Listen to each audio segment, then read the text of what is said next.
Quem nunca passou pela sensação de não se sentir inteligente o suficiente? A sensação de que precisou se esforçar bem mais do que um colega para compreender determinado assunto. No programa de hoje, vamos apresentar para você a teoria das inteligências múltiplas. Acredito que o seu jeito de pensar sobre a sua própria inteligência pode mudar a partir de agora. Fique com a gente que vamos entender essa história. Eu sou Ana Carla e este é o Coopere On.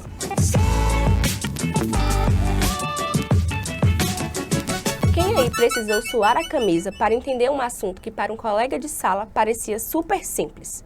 Isso vai desde um determinado assunto até para matérias, como a famosa matemática ou até mesmo português para alguns, mas também para outras matérias como biologia, química, etc. Para isso, vamos conversar com a psicóloga clínica especialista em terapia cognitivo-comportamental, Bianca Rosa. Ela vai nos explicar detalhes a respeito desse tema. Seja bem-vinda, Bianca. Muito obrigada. Para começar, explica pra gente o que é a inteligência e como ela se caracteriza. Se a gente for procurar uma definição para a inteligência, a depender da corrente psicológica ou da neurociências, vão existir várias explicações possíveis para o que seria inteligência. Mas tentando trazer uma perspectiva mais ampla, a gente vai entender a inteligência como conjunto de habilidades cognitivas, intelectuais que o sujeito ele tem. E aí a gente vai ter raciocínio, a gente vai ter lógica, memória, atenção, concentração, capacidade de abstração, de compreensão, dentre outras características. Mas a inteligência está muito vinculada a um movimento de aplicar uma aprendizagem em um determinado contexto, usando essas habilidades aí que eu fui listando para você. Agora que a gente já compreende o que é inteligência, o que seria, afinal, essa teoria das inteligências múltiplas? Pronto, vamos lá. A teoria das inteligências múltiplas, ela vai surgir nos Estados Unidos, no início da década de 80, é desenvolvida por um psicólogo chamado Gardner, e ele vai falar que essa percepção sobre inteligência, ele acredita que não atingia a totalidade ou não se aproximava de fato do que seria inteligência, né? Até então era muito validada aquela ideia do QI, não é? Que é o coeficiente intelectual. E dentro dessa perspectiva, o QI ele valoriza muito os aspectos matemáticos, linguísticos, mas se a gente for pensar, só é inteligente quem tem essas características, né? Porque ele vai falar justamente que o contexto é uma variável importante a ser considerada no desenvolvimento da inteligência. E aí, esse contexto, a gente vai pensar no processo de estímulos, né? Então, muitas vezes, quanto mais acesso eu tenho a estímulos diversos, mais possibilidades eu tenho de desenvolver a inteligência. E se a gente for pensar, ele vai falar assim, que nós nascemos com o potencial de desenvolver todas as inteligências. Só que a depender do contexto de estímulos e a depender, às vezes, do meu processo de herança genética, eu vou desenvolver mais uma ou outra. Para conhecer cada uma dessas 9 inteligências, o Coopere On lançou um desafio para que a nossa convidada nos explicasse cada uma delas, mas não de forma técnica, usando personagens de série. E aí, Bianca, você topou o nosso desafio? Topei. Muito desafiante esse desafio. Então explica pra gente. Pronto. Né? Só pra gente saber, existem 9 categorias de inteligências múltiplas, né? 7 mais antigas e 2 mais recentes. Ele vai apresentar as 2 só em 95, as 2 últimas. E assim, a divisão das categorias, é importante falar, que é para ser uma divisão didática, né? Mas um sujeito, uma pessoa, ela pode ter mais de um dos tipos dessas inteligências e as inteligências, elas também acontecem de forma combinada. Muitas vezes ter uma e outra, na verdade, isso torna aquilo dali um potencial a mais de aplicação de uma resolução de um problema ou de uma situação, né? Mas vamos lá. A primeira que eu trouxe foi a inteligência lógico-matemática, e essa é muito conhecida por aí, né? E quando eu falar o personagem, vocês já vão saber na hora por que é da inteligência lógico-matemática. Tony Stark, né? Tony Stark, gente, é o cara do raciocínio, não é? ele consegue pegar um problema, enxergar aquele problema e construir uma linha de resoluções fantástica, não é? Ele trabalha com cálculos, ele trabalha com abstrações. Então, acho que Tony Stark é a melhor expressão para a gente sobre a inteligência lógico-matemática. A segunda que eu separei é a inteligência linguística, verbal ali. E aí eu quero fazer uma ressalva, eu não trouxe um personagem fictício, mas eu trouxe um personagem, uma pessoa que a partir do seu personagem vai construir uma ficção, né? Tolkien, o autor do Senhor dos Anéis, né? Não sei se vocês sabem, mas ele chega a um ponto de habilidade nesse contexto intelectual que ele desenvolve um idioma que ele vai aplicar na construção histórica do Senhor dos Anéis. Então, aquele idioma élfico que aparece no Senhor dos Anéis foi escrito a gramática, a ortografia, tudo, ele inventa do nada, não é? Então, o elemento de inteligência verbal está muito vinculado à capacidade de trabalhar com a língua, tanto escrita, né? Mas em um caráter verbal também, e um caráter não verbal. A outra que a gente vai ter é a inteligência espacial, né? Que é uma capacidade do sujeito de trabalhar de uma perspectiva de transpor algo que até então era imaginado, e ele consegue visualizar aquilo num campo concreto, né? A gente vai ter aí, no Gambito da Rainha, Beth, sem dar spoilers, mas tem uma cena lá que ela está deitada na cama e ela enxerga o tabuleiro de xadrez e ela consegue ver quais são as jogadas que ela tem que fazer até chegar ao checkmate. Sim. Então, a dinâmica de percepção espacial dela acontece de uma forma que ela consegue antecipar todas as possibilidades de movimento do adversário dela, não é? Então, esta é uma habilidade vinculada à inteligência espacial. A quarta inteligência vai ser a inteligência musical. A inteligência musical não é a gente dizer que a pessoa, ela tem, assim, ela é boa ali naquele instrumento, ela tem um bom ouvido, né? Mas é uma coisa extraordinária, né?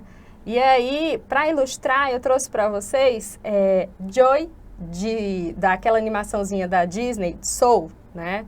Que ele é uma figura que mostra, de fato, não só um apreço pela música, mas uma técnica, um domínio, porque a inteligência musical tá muito vinculada a esse domínio sobre o ritmo, sobre a melodia, sobre a composição, e que às vezes são singularidades que nós, que não temos esse tipo de inteligência, a gente nem percebe. A quinta inteligência é a sinestésica corporal. E esse aqui eu trouxe para homenagear todos os públicos, né?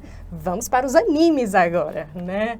Luffy, de One Piece, é um exemplo maravilhoso sobre essa energia, sobre essa inteligência sinestésica. É um domínio sobre o movimento do corpo, sobre a compreensão do corpo, sobre a minha localização no espaço, que eu não preciso nem olhar para o que eu estou fazendo e eu consigo executar aquela ação, não é? Jogadores de futebol, né, tem muito disso, né? E o personagem do anime, ele também mostra esse domínio do corpo ao executar alguns movimentos, de que ele não precisa estar observando, é quase que uma coisa intuitiva, o corpo ele se movimenta de uma forma muito intuitiva, né? A sexta inteligência múltipla é a inteligência interpessoal, não é? Então, está muito vinculada ao processo de convivência social ali, mas é uma convivência de compreensão sobre o outro, de uma observação, de um entendimento sobre o comportamento, sobre a emoção do outro, né? De ter uma habilidade de intermediar as coisas ali, de conduzir as falas. E aí a gente vai ter uma figura de liderança dentro desse universo dos super-heróis, que é Charles Xavier, né? Ele é uma representação desse tipo de inteligência, não é? De compreender as necessidades do outro e tentar articular as necessidades do outro com as necessidades daquele espaço de convivência, não é? As figuras de liderança, elas têm muito desse tipo de inteligência. A outra inteligência é a intrapessoal, não é? Que é uma inteligência em que o sujeito ele consegue compreender a si, entender a si em um nível muito mais aprimorado, não é? É um sujeito de autorreflexão, que entende sobre os seus sentimentos, sobre os seus comportamentos, né? E aí a gente vai ter Bran de Game of Thrones, né? Por que Bran? Vocês percebem que na série ele faz uma jornada para descobrir quem é ele até lá no final? Então é uma pessoa que olha para si ao ponto de buscar essa compreensão mais profunda, tá? E aí a gente tem as duas últimas inteligências, são aquelas que eu falei para vocês no começo, que são as inteligências mais recentes, né? A inteligência naturalista, não é? Esse daqui, meu personagem é dos anos 80 que eu trouxe, tá? Foi difícil de achar esse.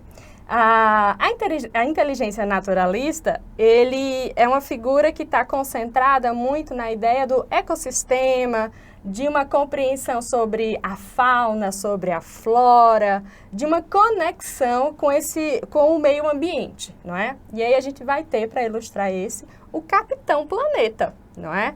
O Capitão Planeta é o herói que quer salvar o ecossistema, gente. Ele é muito inteligente a nível naturalista, né? E aí a gente vai ter...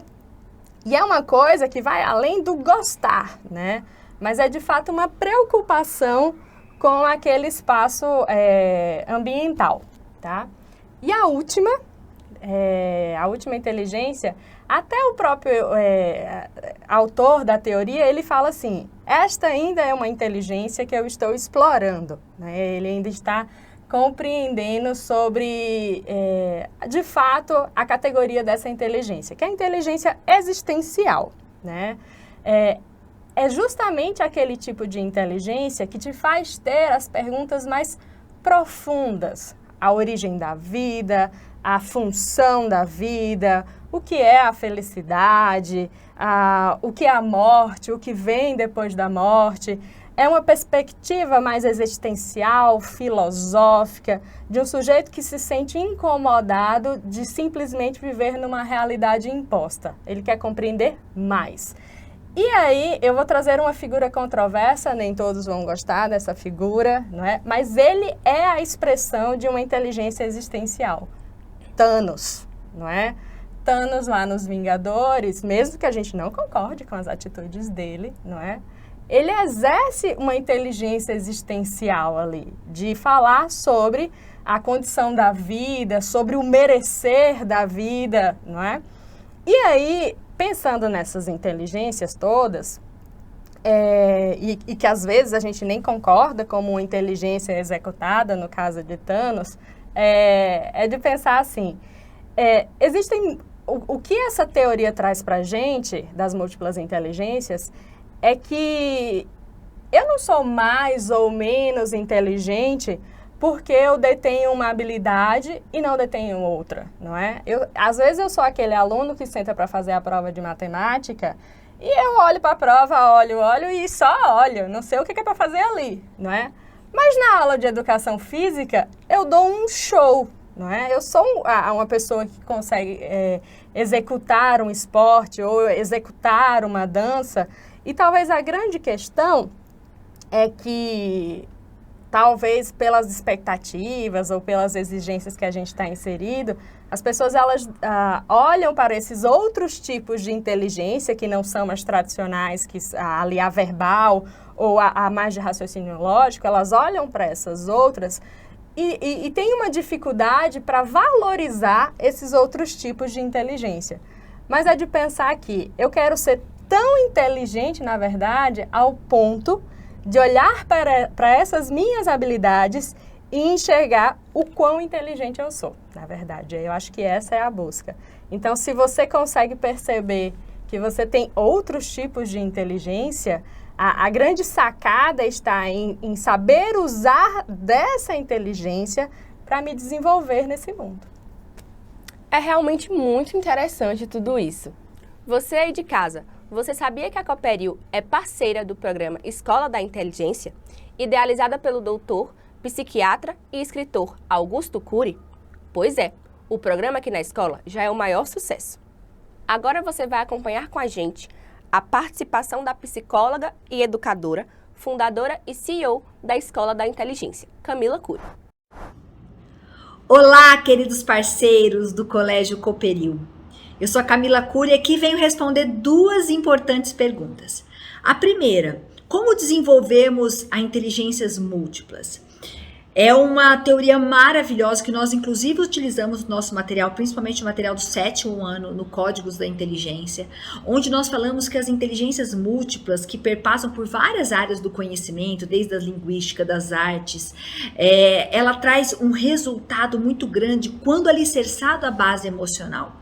A educação, ela não apenas deve se preocupar em formar alunos e indivíduos que tenham um preparo para uma prova escolar, mas que o conhecimento da matemática, das ciências, da física, da química perpassa para formar e ampliar o horizonte dos conhecimentos e das capacidades de inteligências múltiplas. Mas isso é possível se nós tivermos estudantes cada dia mais equilibrados, emocionalmente estáveis, para que durante o processo de aprendizagem possam aprender a navegar pelas águas mais profundas do conhecimento e então transformar a informação em aplicabilidade, informação e conhecimento que possa não apenas impactar a sua vida, mas impactar a humanidade. E juntos nós estamos promovendo este trabalho, unindo as inteligências múltiplas através do conhecimento acadêmico que vocês fazem de forma brilhante, mas o trabalho emocional que fazemos juntos, com certeza nós iremos impactar ainda mais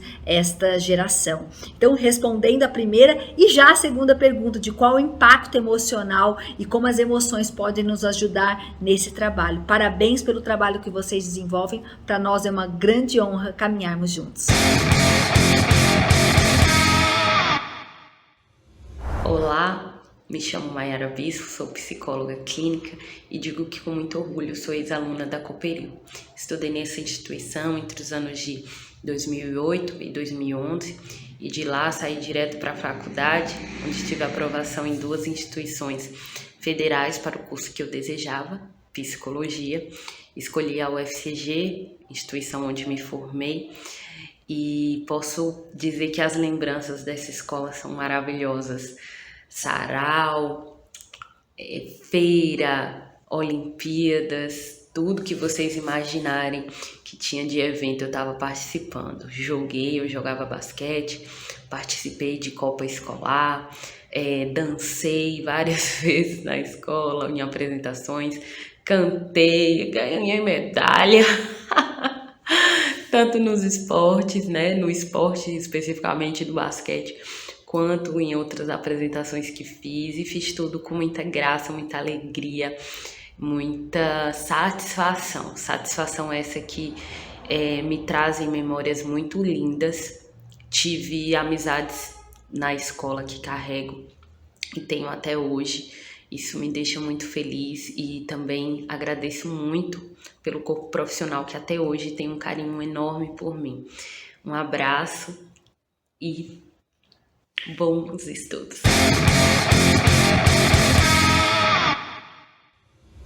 Obrigada, Bianca, por sua participação no Cooperil aqui no estúdio. Foi um prazer aprender mais sobre esse assunto. Obrigada pelo convite. Agora é hora de você dar o like e responder pra gente. Você descobriu de que tipo é a sua inteligência? Deixe um comentário, vamos adorar saber. Nos siga em todas as redes sociais.